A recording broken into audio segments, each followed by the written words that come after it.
Hey everyone, let's talk technology. Today is Tuesday, March 29th, 2022. Let's talk all things tech, what's happening in the crypto world, what's happening in blockchain, what's happening in search, what's happening in technology, all the hot stories that you fellow nerds out there can follow me on. The big mover today is Terra. Terra, which is the Luna coin, is flying up the charts. They are up 11.64% from yesterday. So what Terra has done is really cool, and we're looking into it to potentially utilize this for HapPhi. They have worked on creating their own stable coin. So a stable coin is typically tied to a fiat currency, which is inherently kind of against what crypto people are against because fee is garbage. Why is it garbage? Because Federal Reserve can just keep printing and printing and printing. And every time they print, they make your money more worthless. They steal from you. They actually physically steal from you without actually going and robbing you by gunpoint. They do it by computer. So they printed about 40 over 40% of the dollars in existence over the last couple of years, which means that basically 40% of your money was stolen without you even saying anything. And then they'll throw out different terms like, inflation's transitory. No, it isn't. It's here to stay. All those types of things. So why is it here to stay? Well, we're over $30 trillion in debt with over $100 trillion in unfunded liabilities, and interest rates are raising, which means that we're going to have to pay interest on the interest rates, which means they'll have to raise taxes to pay interest on the interest rates, which means they'll print more money, which means the money will keep being devalued, and so on and so forth. It is a toilet bowl of constant swirling, and at some point, it's going to swirl right down the tubes because do anything but. So that's why crypto is fantastic. So what? Back to Luna and Terra. What they've done is they've started to create the stablecoin tied to Bitcoin. So they've used this technology called Thorchain, which is a really cool project. I highly recommend people start looking into Thorchain.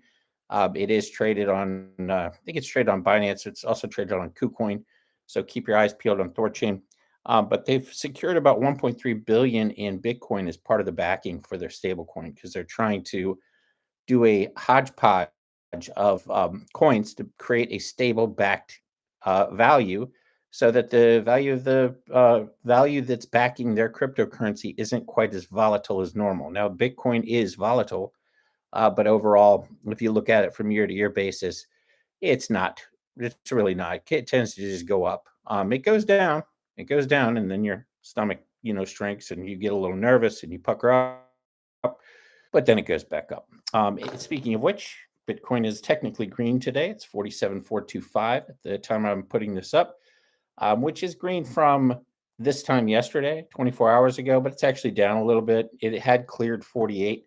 48's a pretty big bar. I don't put a ton of stock in these candle charts, but you do have to pay attention to them because some of them are so spot on, and then some of them are so ridiculously wrong. It's tough to know which is which. But if it does clear 48, the path to all-time highs, according to some of these charts, looks really, really good. As it stands, the next resistance, according again to stuff that I don't pay a ton of attention to, but some 52 is the next big resistance point after 48. So if it clears 48 with some consistency, you'll see it go to 52 fairly easily, according to these charts that I say I don't pay attention to, but clearly I am paying attention to it. And I'm doing it for me and for you. So that's good. You'll actually see some confidence. So I'm a Michael Saylor fan. I've met him on a couple occasions. Very nice guy, but he's also brilliant in this space, and he's truly a pioneer in this space.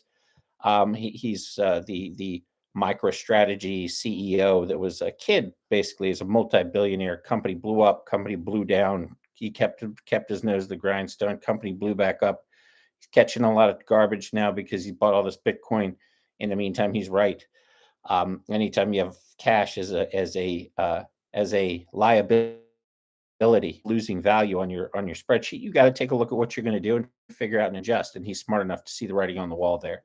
So MicroStrategy is a company. If you're going to invest in the market now, MicroStrategy is one that's going to survive this nonsense when a lot of others don't. So reason I bring him up, they actually borrowed against their Bitcoin holdings today. For I think it was like $200 million, they borrowed against their existing Bitcoin to buy more Bitcoin. So they are expecting some pretty good movements up. Apparently, they're going to move up, take the profits, pay off the loan, keep and get free Bitcoin. like I said, this guy's really, really, really bright, and he's making moves out there to secure more. And as long as the Ukraine Russia conflict doesn't blow up into a more hot war, which would basically wipe us all out and everything would be meaningless at that point, as long as that doesn't happen, you're going to see Bitcoin continue to fly over the long term with a lot of utility in between. And again, I'm not offering advice to buy or sell anything. I'm not a licensed broker, blah, blah, blah, blah, blah, blah, all that nonsense. So no, they bought $205 million in a Bitcoin based on a Bitcoin loan loaned from their other Bitcoin. So for people that don't know how this works, you can actually take your existing assets like you would if you're going to take a HELOC out on your house. You have equity. You can take a portion of the money out in your equity, not all of it, but a portion of it. They'll give it to you. You have to then pay payments on it, or else they'll take your same thing happens in Bitcoin. Only it's a smaller LTV. So if you have 100 million in Bitcoin, you could probably borrow 50 million very quickly, and then you have a year or 2 years, depending on the term, to pay it all back. So the terms are pretty short. They don't give you 30-year loans yet on the crypto that I'm aware of, but you can borrow a portion of it back. So if you have something that you know you can flip quickly, like real estate or whatever, I'm not going to say what the whatever is, but there are some whatevers out there that aren't so legal. They flip quickly, and a lot of legitimate business deals. So I'm being sarcastic on that, but I'm not. Um, then you can actually pay your loan back quickly and get your money back, and slash sometimes even keep extra coins. So if you're smart, you play your cards right at the right time. It's a very good move. Cardano is doing very well, making some good moves, upgrading their performance. They're expecting some pretty big spikes coming up soon. We've talked about XRP and their case. They're kicking government's butt, which is great for all crypto. Even Janet Yellen is saying she has less and less trepidation. She's starting to see the actual value in Bitcoin, which makes me a little nervous because she hasn't been a big fan of it. So either she got educated on it or something's fishy. Something stinks. Maybe somebody told her something good and she learned something. That would be great.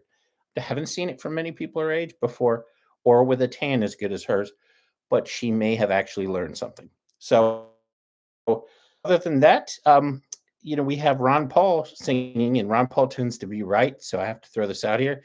He says that the Ron Paul believes Bitcoin could still be banned. So Ron Paul has been right about, I don't know, pretty much everything in his entire career. So, and when he talks, I tend to pay attention. He said with a dollar and Bitcoin, he said that he could see as the dollar falls apart as the reserve currency of the world, that there could very well be a chance that the governments will figure out a way to come after whatever your assets, including banning Bitcoin. And in the history, when things went poorly, they actually came and confiscated gold. So Ron Paul has read a history book. He knows that governments are capable of doing these weird things. Janet Yellen is saying that she's for it, which makes me nervous. So just keep in mind that you know anytime you have your money on an exchange, you're playing with fire, because these things can change on a dime, like a pit bull with children yanking on its tail. Actually, pit bulls are pretty good with kids. A pit bull raised wrongly with children yanking on its tail. So keep your finger on the pulse there, and make sure you don't have everything in a trading account during these times of volatility. Um, Other than that, that's pretty good. We try to keep these things under 9 minutes. That's our stream of the day. I'll be back tomorrow for what's happening in the world of crypto and blockchain technology, as well as search. So we'll talk a little bit more about why every search sucks and why we're working so hard to make searches so good. In the meantime, God bless everybody and be happy.